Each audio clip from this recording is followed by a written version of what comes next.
Assalamualaikum warahmatullahi wabarakatuh. Syukur alhamdulillah kita panjatkan kepada Allah Subhanahu wa taala atas segala rahmat yang telah dilimpahkan kepada kita semua. Kita bisa mengadakan pembelajaran daring ini dengan mata pelajaran sejarah Indonesia. Seperti biasanya, sebelum kita mulai kepada pokok bahasan, marilah kita berdoa dulu kepada Allah Subhanahu wa taala agar kita selalu dilimpahkan kesehatan yang baik dan selalu diperlancar pembelajaran daring ini. Berdoa dimulai.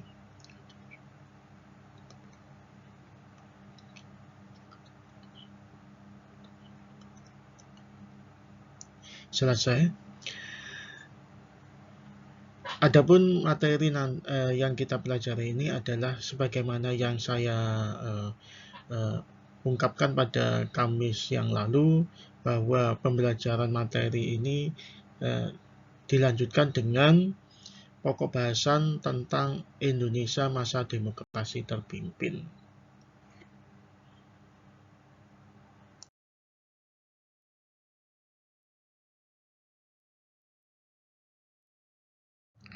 Beberapa ciri demokrasi terpimpin yaitu dominasinya presiden sangat kuat, terbatasnya peran partai politik, tidak berfungsinya lembaga tertinggi dan tinggi negara, makin berkembangnya paham komunisme, serta makin besarnya peran ABRI sebagai unsur sosial politik. Ya. Salah satu yang kita bahas adalah di dalam masa demokrasi terpimpin adalah sistem dan struktur politik. Dengan berlakunya kembali Undang-Undang Dasar 1945, Presiden Republik Indonesia tidak hanya sebagai kepala negara, tetapi juga sebagai kepala pemerintahan. Dengan demikian, setelah dikeluarnya dekret Presiden, sistem kabinet presidensial kembali diterapkan. Menteri-menteri tidak lagi bertanggung jawab kepada parlemen, melainkan kepada Presiden. Setelah dikeluarkannya dekret 5 Juli 1959, MPRS merumuskan kedudukan Presiden sebagai berikut.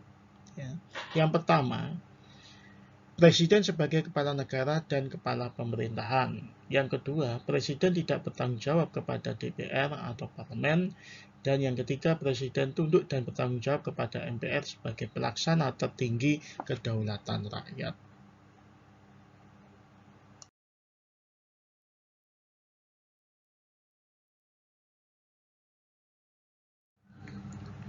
Pidato Presiden Soekarno pada tanggal 17 Agustus 1959 yang berjudul Penemuan Kembali Revolusi Kita sebenarnya merupakan penjelasan dan kebijakan Presiden secara umum dalam mencanangkan sistem demokrasi terpimpin.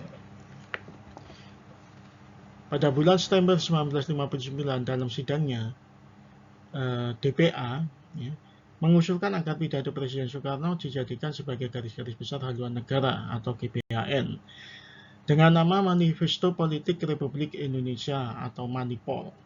Usul DPA diterima dan disahkan sebagai GBHN dengan penetapan Presiden nomor 1 tahun 1960.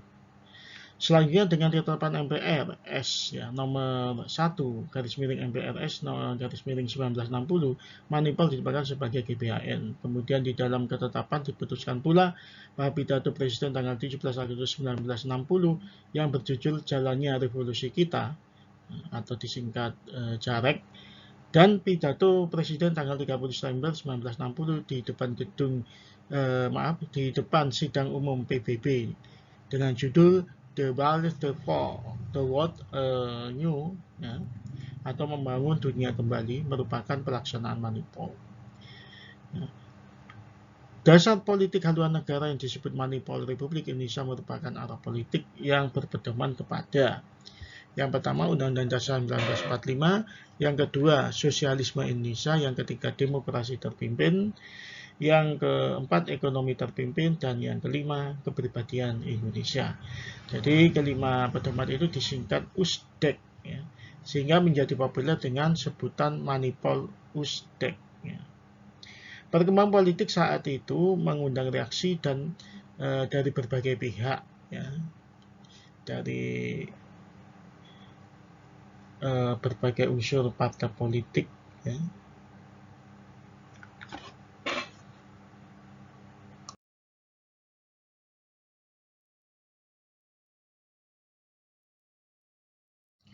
Politik luar negeri Indonesia saat itu memandang adanya konfrontasi antara dua kubu yang saling berhadapan, yaitu kubu NEVO atau New Emerging Force dan kubu Old Devo atau Old Emerging Force. NEVO ini yang terdiri dari negara-negara dunia ketiga dan negara-negara komunis yang progresif, sedangkan Old Devo ini yang terdiri dari negara-negara barat yang sudah mapan. Jadi Indonesia berada pada posisi di depan dalam kelompok NEVO. Ya.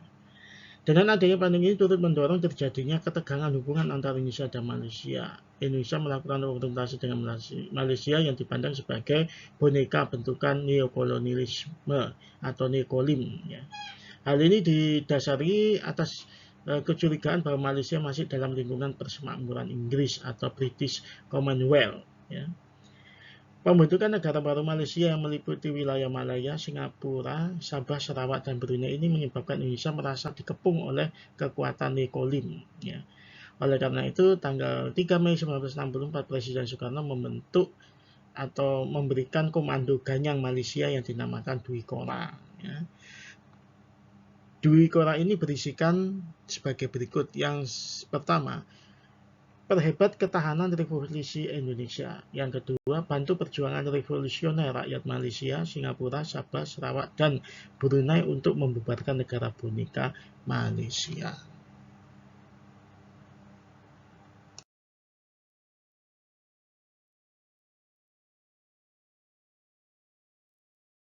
Kebijakan ekonomi pemerintah. Akibat terjadinya gangguan keamanan dalam negeri, diantaranya pemberontakan PRRI Penusta, ekonomi dan keuangan negara semakin suram. Untuk mengatasinya, pemerintah menempuh beberapa kebijakan, diantaranya adalah yang pertama, tanggal 25 Agustus 1959, uang kertas nilai nominal Rp5.000 didevaluasi menjadi Rp50 dan yang bernilai Rp1.000 menjadi 1/10 dari nilai nominalnya. Yang kedua, membekukan semua simpanan di bank-bank yang melebihi Rp25.000. Kebijakan yang ditempuh ini ternyata gagal mencegah semakin merosotnya ekonomi dan keuangan negara. Indeks biaya hidup pada tahun 1961 sampai 1962 mengalami kenaikan 70%, yang berarti mengalami kenaikan 225% dari indeks tahun 1960.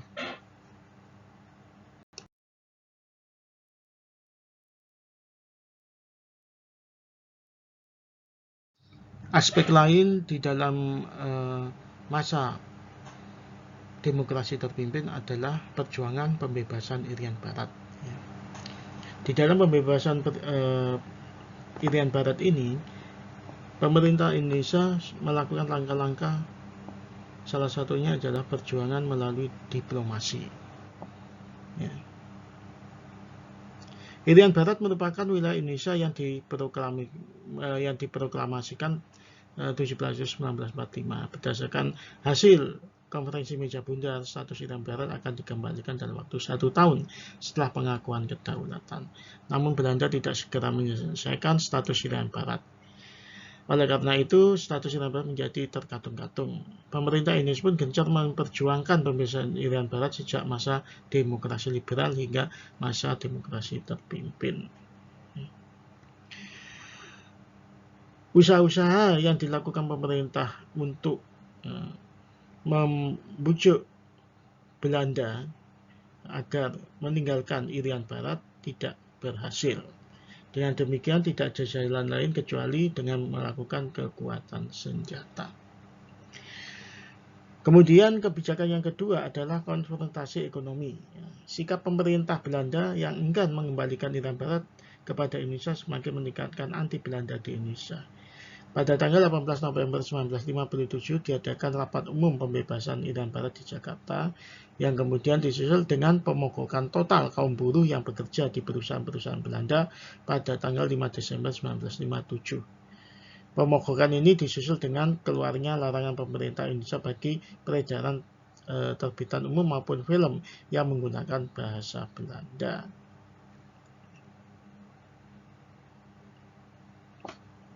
Kemudian kebijakan yang ketiga yaitu mengeluarkan 3 komando rakyat atau Trikora.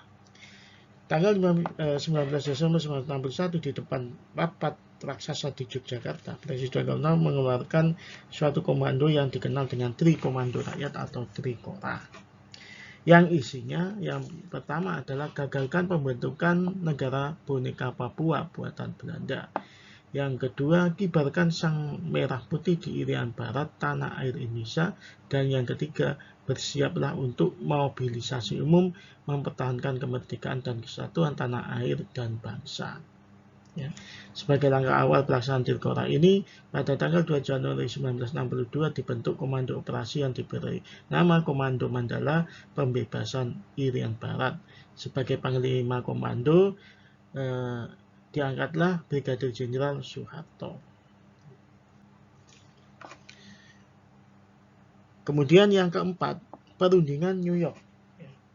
Di dalam perundingan ini, Belanda akhirnya meminta berunding setelah melihat kegigihan bangsa Indonesia dalam mempertahankan irian barat. Terlebih lagi ketika pasukan Republik Indonesia berhasil merebut Termina Buan, sehingga Belanda meyakinkan tidak akan sanggup menghadapi serangan terbuka dari pihak Indonesia. Di dalam perundingan ini menghasilkan suatu perjanjian. Ya. Yang pertama, setelah pengesahan persetujuan antara Indonesia Belanda, selambat-lambatnya 1 Oktober 1965, penguasa atau pemerintah sementara PBB akan tiba di irian barat untuk melakukan serah terima pemerintahan dari tangan Belanda. Sejak itu irian barat bendera Belanda diturunkan dan diganti dengan bendera PBB. Yang kedua, pemerintah sementara PBB akan menggunakan tenaga Indonesia, baik sipil maupun alat-alat keamanan bersama dengan alat-alat keamanan putra-putra irian barat sendiri dan sisa-sisa bekai Belanda yang masih diperlukan. Yang ketiga, pasukan Indonesia sudah ada tetap tinggal di irian barat tetapi berstatus di bawah kekuasaan pemerintahan sementara PBB. Yang keempat, angkatan perang Belanda secara berangsur dikembalikan ke negaranya dan yang belum pulang ditempatkan di bawah pengawasan PBB dan tidak boleh digunakan untuk operasi-operasi militer. Yang kelima, antara irian barat dengan daerah Indonesia lainnya berlaku lalu lintas bebas. Keenam, tanggal 31 Desember 1962 bendera Indonesia sang merah putih mulai berkibar di samping bendera PBB. Yang ketujuh, pemulangan anggota sipil dan militer Belanda sudah harus selesai tanggal 1 Mei 1963. Selambat-lambatnya tanggal 1 Mei 1963 pemerintah Republik Indonesia secara resmi menerima pemerintahan di irian barat dan pemerintahan dari pemerintah sementara. Kemudian kebijakan yang kelima, penentuan pendapat rakyat atau peperang. Ya. Pada tanggal 1 Mei 1963 dilakukan serah terima irian barat dari UNTEA kepada pemerintah Republik Indonesia. Upacara berlangsung di Hollandia atau Jayapura. Bendera PBB pun diturunkan dan berkibarlah bendera merah putih yang menandai resminya irian barat menjadi bagian dari wilayah Republik Indonesia. Ya.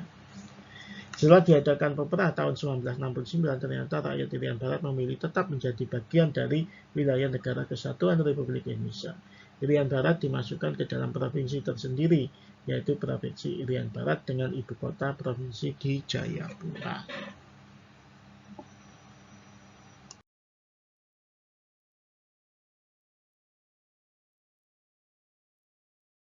Pada sesi yang terakhir ini saya adakan ulangan harian.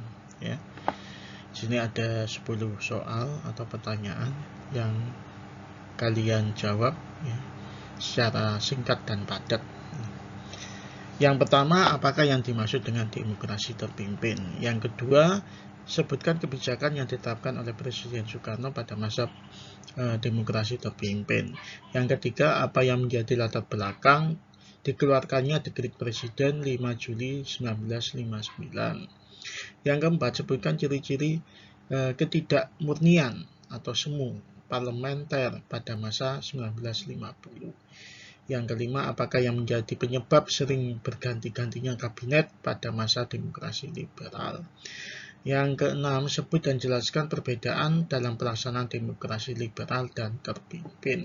Yang ketujuh, sebutkan susunan kabinet era demokrasi terpimpin. Yang kedelapan, sebutkan 3 hal pokok yang melatar belakangi keputusan Presiden untuk memperlakukan demokrasi terpimpin di Indonesia. Yang kesembilan, sebutkan susunan kabinet yang pernah memerintah Indonesia pada masa demokrasi liberal. Yang terakhir 10, apakah yang menjadi latar belakang perubahan pemerintahan dari sistem presidensial ke sistem parlementer.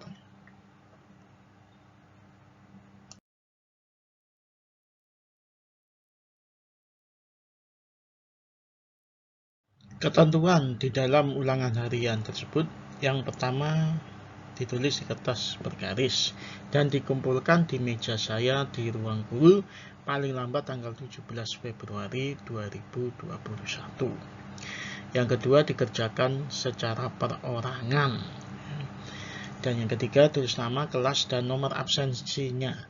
Yang keempat, mengingat semester ini penentuan kenaikan kelas, maka diwajibkan kepada semua siswa untuk mengerjakan, ya. Itulah beberapa poin yang perlu diperhatikan di dalam mengikuti dan mengerjakan soal-soal ulangan harian. Semoga apa yang kita pelajari dan apa yang kita perhatikan atau yang kita kerjakan ini bisa bermanfaat bagi kita semua. Saya akhiri, wabillahi taufiq wal hidayah. Wassalamualaikum warahmatullahi wabarakatuh.